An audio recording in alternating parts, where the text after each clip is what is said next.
To look up engine measurements, navigate to Maintenance, Diagnostics, Measurements. Select the date period you'd like to run this for, and then use this dropdown to select the vehicle you'd like to check out, and this dropdown to specify the measurement.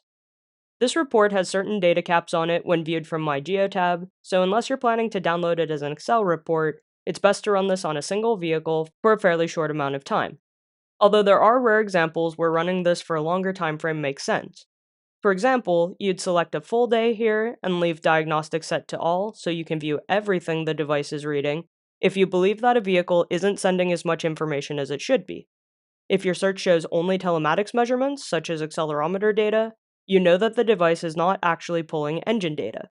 Or, to use a more typical example where we're being more specific, let's say you have vehicles with IOX aux-M devices installed to indicate whether a vehicle's PTO is engaged.